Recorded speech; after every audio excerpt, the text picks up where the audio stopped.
हम धन्यवाद करते हैं चुनाव आयोग का कि उन्होंने बहुत अल्प समय में हमें जल्दी से जल्दी मीटिंग और कंप्लेंट अपनी दोहराने और बताने के लिए व्यापक रूप से समय दिया। हम आशा और विश्वास करते हैं कि ठोस कदम जल्द से जल्द उठाए जाएंगे। मैं संक्षेप में आपको बता दूं, 17 कंप्लेंट्स हैं हमारी चार्ट में, 17। मैं सिर्फ 3 या 4 के बिंदु बताऊंगा आपको समय बचाने के लिए। सभी बहुत गंभीर हैं और सभी हमारे मूल सिद्धांत जो इस स्वतंत्र भारत के हैं उनका उल्लंघन करते हैं, उन पर आघात लगाती हैं। इसलिए ये आवश्यक है कि जिसको हमने संवैधानिक रूप से एक पुलिसमैन बनाया है, संरक्षक बनाया है इस पर्टिकुलर क्षेत्र का, अधिकार क्षेत्र का, वो तुरंत ठोस, सही और स्पष्ट एक्शन ले, क्योंकि ये हमारे संविधान के सभी आत्मा के जितने भी प्रावधान हैं उनके बारे में है। सबसे पहले है हमारी कंप्लेंट नंबर 17। इस देश के, और मैं बहुत आदर के साथ कहता हूँ, हमारे प्रधानमंत्री भी हैं, इस देश के प्रधानमंत्री हैं, और मैं वास्तव में उनका आदर करता हूँ क्योंकि बहुत मुखर वक्ता है, प्रखर वक्ता है।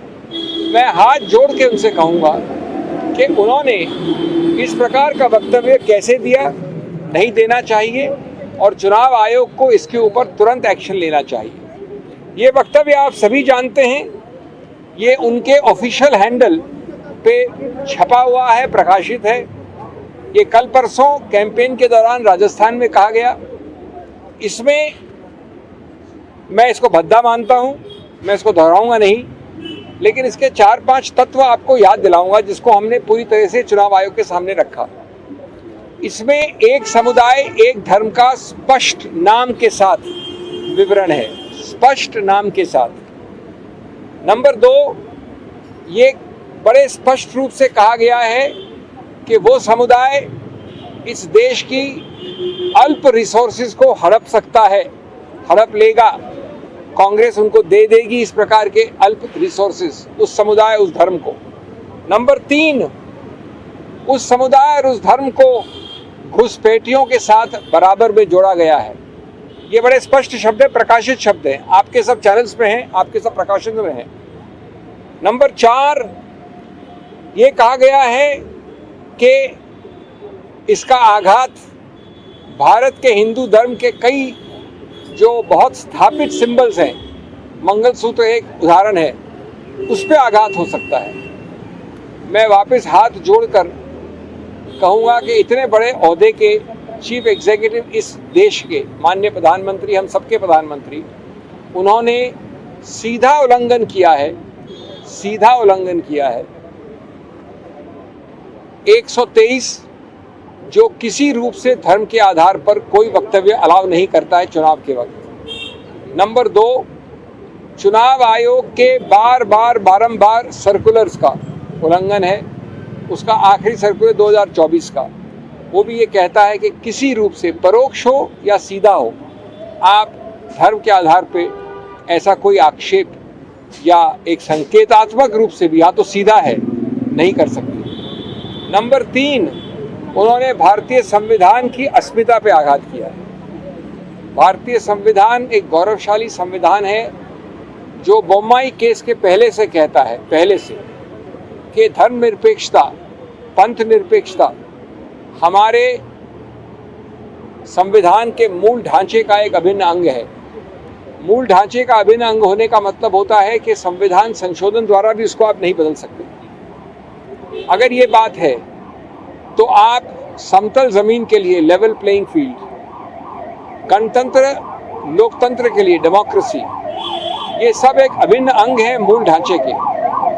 आप इस प्रकार के आपसी वैमनस्य के वक्तव्यों द्वारा इसको बिल्कुल नॉन समतल, नॉन लेवल प्लेइंग फील्ड बना रहे हैं और इसका इलाज सिर्फ चुनाव आयोग के पास है। इसलिए जो आप, और मैं कह रहा हूँ ये कि इसमें भारत की क्रेडिबिलिटी का सवाल है, हमारे संविधान की क्रेडिबिलिटी का सवाल है, हमारे प्रधानमंत्री के पद की क्रेडिबिलिटी का सवाल है, हमारे चुनाव आयोग के क्रेडिबिलिटी का सवाल है।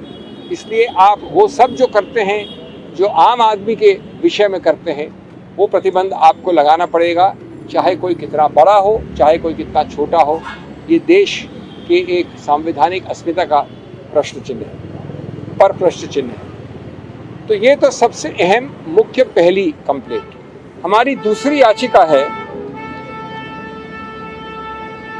जो आपने तस्वीरें लगाई हैं अपने सत्तारूढ़ पार्टी की ऑफिशियल हैंडल्स में, गुजरात में विशेष रूप से, वो सिर्फ धर्म की बात करते हैं।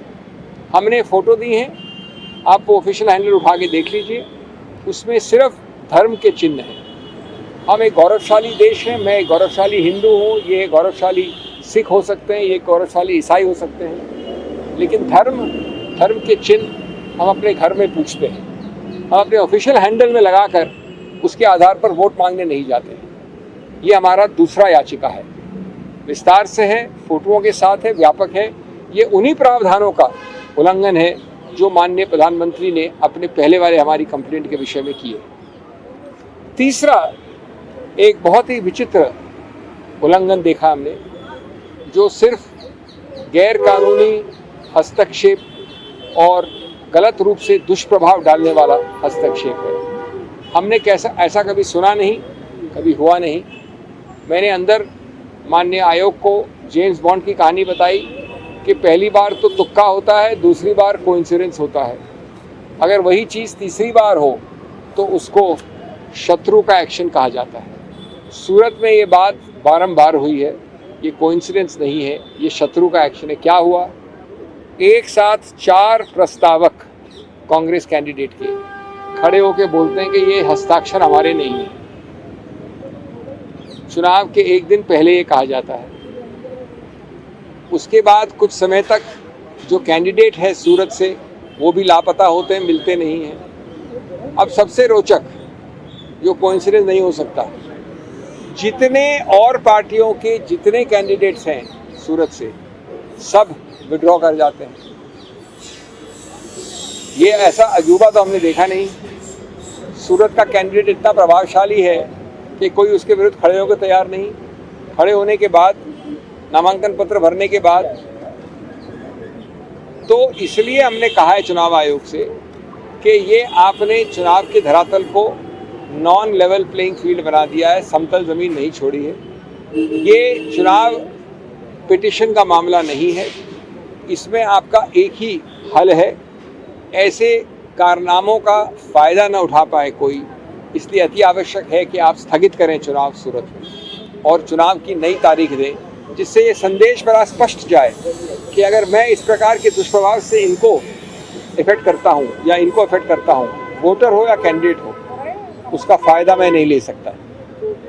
इसलिए इस चुनाव को स्थगित करने की हमने मांग की। 5वां उदाहरण आता है, हमने कंप्लेंट की है न्यूज़ 18 के एक एंकर चैनल ऑपरेटर जो चलाते हैं प्रोग्राम्स, सूर्य तिलक से राज तिलक नाम से उनका एक प्रोग्राम है, उनको लिखित कंप्लेंट दी है अमीश देवगन के विषय में। आप लोग सब पत्रकार हैं, आप लोग सब यूट्यूब में जाना जानते हैं, आप उनका वो प्रोग्राम देख लीजिए। हमने लिंक दी है चुनाव आयोग को। वो इतना भद्दा है, वो इतना उत्तेजनापूर्ण है, वो इतना आपसी वैमनस्य फैलाता है, वो इतना धार्मिक है, वो इतना गैर कानूनी है, वो इतना धर्मनिरपेक्षता और पंथ निरपेक्षता के विरुद्ध है कि हमारा पूरा शर्म से माथा झुक जाए। हमने तुरंत प्रतिबंध के लिए कहा है। इसी महान व्यक्ति के विरुद्ध पहले कंप्लेंट्स हो चुकी हैं, निर्णय आ चुके हैं, लेकिन इस वक्त एक प्रयत्नशील काम हो रहा है कि चुनाव में जितना माइलेज निकाल सको गैर कानूनी काम से उतना निकाल लो, बाद में देखी जाएगी। कि बाद में देखी जाए पे तुरंत प्रतिबंध लगाने के लिए आवश्यक है कि इसको रोका जाए, और वो हमने हमारी चौथी कंप्लेंट में किया है।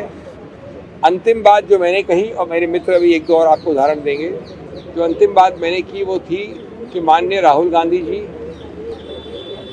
कर्नाटक के उस क्षेत्र में कैंपेन करेंगे जब दूसरा कर्नाटक का क्षेत्र जो है वो साइलेंस पीरियड में होगा। यानी एक क्षेत्र में कर्नाटक में चुनाव हो गए, वो साइलेंस पीरियड में चला गया है, मौन व्रत के पीरियड में, और दूसरे पीरियड में जहाँ की अलग अलग चरणों के चुनाव हैं वहाँ पर कैंपेनिंग अनुमति है, अलाउड है। तो हमने स्पष्टीकरण मांगा है कि चुनाव आयोग राहुल गांधी जी को उन क्षेत्रों में चुनाव अभियान करने का पूरा अनुमति दें। ये सभी हमारे बाकी 15 या 14 कंप्लेंट्स के साथ विवरण किया है, लिखित दिया है, कंप्लेंट दी है, प्रावधान दिए हैं, फोटोग्राफ दिए हैं, याचिकाएं दी हैं। और उसके बाद अब हम समझते हैं कि ट्रायल पे न ये लोग हैं न हम हैं, ट्रायल पे चुनाव आयोग